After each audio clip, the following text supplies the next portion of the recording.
다음 큐브는 무엇을이라는 키워드를 가지고 왔습니다. 성폭행 등의 혐의를 받고 있는 가수 김건모 씨에 대해서 경찰이 수사를 진행하고 있죠. 그런데 경찰이 주목한 것은 김 씨의 차량입니다. 차를 압수수색한 건데요. 경찰은 이 차량 내에서 GPS 기록을 확보하고 분석에 들어갔습니다. 이 성범죄 사건에서 차량을 압수수색한 것은 좀 이례적이다, 이런 평가가 나오는데 그 이유가 무엇인지 저희가 계속해서 두 분과 함께 짚어보도록 하겠습니다. 이웅혁 교수님, 근데 이게 지금 차량까지 압수수색을 했다라는 소식이 들리니까 이거 김건모 씨에 관련된 수사가 상당 부분 진행된 거 아니냐. 네.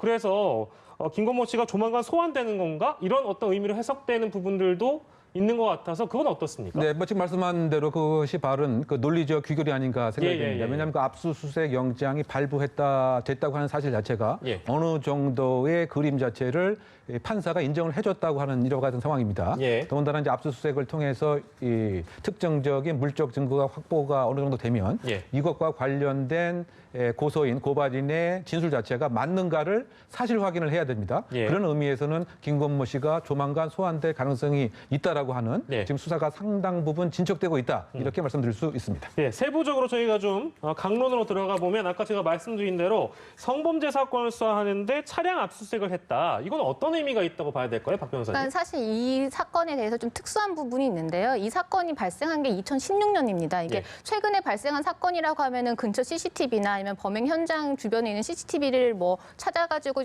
당시에 그 피해자와 가해자가 정말 있었는지 예. 이런 부분을 입증할 수가 있을 텐데 예. 이거 같은 경우는 지금 4년이 지난 사건이거든요. 그렇죠. 그래서 증거가 거의 남아있지 않은 상황이라서 예. 지금 검찰이나 수사기관에서 받을 수 있는 것 같은 경우 목격자 진술 그리고 피해자의 진술 예. 그리고 정말 이 현장에 정말 김건모 씨가 정말 갔는지 예. 그렇기 때문에 차량의 운행 정보 같은 거를 파악할 수밖에 없고 운행 정보. 네, 그러니까 그리고 또 통신 기록 그러니까 그 근처에 그 시점에 그 업소 근처에서 정말 이 김건모 씨가 핸드폰을 사용한 내역이 있는지 예. 그것만으로도 그럼 거기에 갔다라는 게 입증이 되는 부분이니까요. 그래서 예. 이게 워낙 오래된 사건이니까 이런 여타 다른 성범죄와 달리 뭐 차량까지 이제 압수수색을 하게 되는 건데 그만큼 어느 정도 피해자 진술이 어느 정도 일관이 되고 예. 수사기관에서 봤을 때도 이 그 피해자의 진술을 좀 믿을 수 있는 상황이다.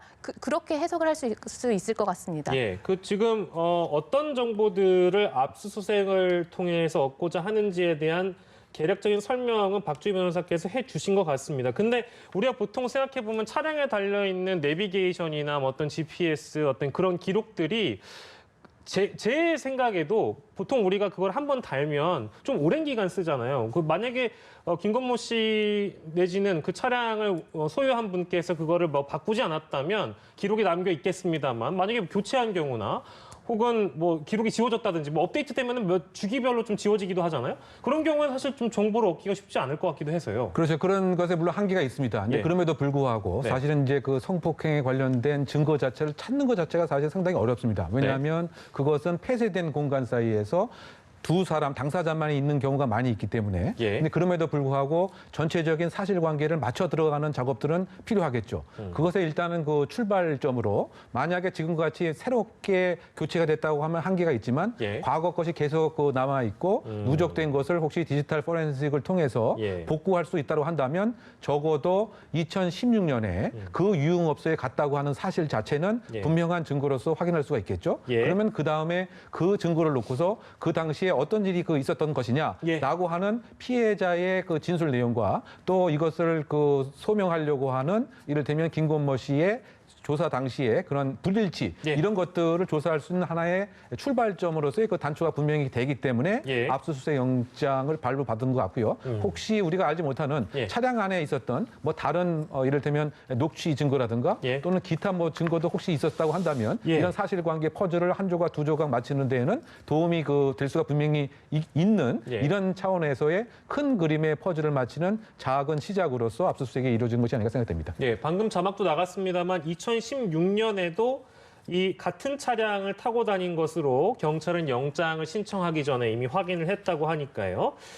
전격 압수수색에 들어간 김건모 씨의 차량에 대해서 얘기를 하고 있는데 앞서서 교수께서도 언급해 주신 대로 하나의 조각, 시발점이 될 수도 있다라고 좀 말씀을 해주셨는데 근데 만약에 실제 지역 정보를 확인해서 유흥업소 종사자에게 찾아갔다든지 그 지역에 있었다고 한다고 하더라도 지금 혐의를 받고 있는 것은 성폭행 등과 관련된 혐의이기 때문에 그 본질적인 혐의를 입증하는 데는 이게 도움이 될까? 이게 실제 연결고리를 찾을 수 있는 부분일까? 요거에 대한 질문이 뒤따르는데 어떻습니까? 네, 근데 대부분의 성범죄 같은 경우는 가해자와 피해자가 단둘이 있는 이 상황에서 벌어지기 때문에 직접 증거를 찾는 경우는 굉장히 어렵습니다. 뭐 CCTV가 설치가 되어 있지 않는 이상. 그래서 결국에는 성범죄 사건 같은 경우는 피해자의 진술에 신빙성이 있는지, 그래서 피해자가 진술이 일관되고 있는지, 그리고 피해 전후 상황에서 피해자가 어떠한 태도를 취했는지 이런 부분을 파악을 해서 피해자의 진술의 신빙성을 보고 그걸 믿고요.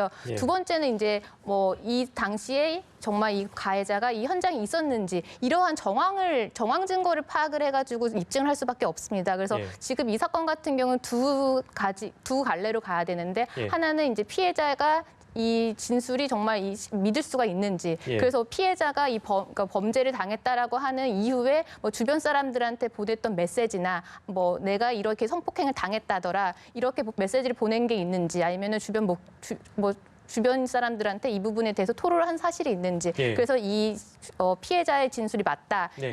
이 부분에 대해서 한번 파악을 해야 되고, 또 하나는 지금처럼 이 현장에 이 당시에 정말 이 김건모 씨가 갔는지, 예. 이 두 피해자와 가해자가 만난 사실이 있는지 이런 정황을 통해서 입증을 해야 될 것 같습니다. 네, 종합적으로 좀 들여다봐야 될 필요가 있어 보이는데 경찰이 지금 현재 하나 더 보고 있는 게요. 김건모 씨가 회유와 협박에 개입했냐 이 부분에 대해서 들여다보고 있다고 합니다. 근데 이게 가정입니다. 이게 입증이 되면 이것도 역시 처벌이 불가피한 그런 상황입니까? 네, 맞습니다. 그냥 일단 그 관계인들한테 이 부분에 대해서 협박을 하거나 회유를 한다고 하면 본범죄, 그러니까 성범죄에 대한 가중처벌 요건도 될 뿐더러 예. 이 특가법상 보복범죄라고 해가지고 추가적으로 죄가 됩니다. 그래서 협박이나 폭행으로 사건 관계인, 그래서 뭐 진술을 못하게 하거나 회유를 하려고 했다라고 예. 하는 경우에는 이 부분에 대해서도 1년 이상으로 가중처벌하게 되고요. 예. 설사 협박 정도까지 이르지 않았다라고 하더라도 위력으로 진술을 못하게 하거나 아니면 면담을 강요하거나 하는 경우에도 3년 이하의 징역에 처해지게 됩니다. 예.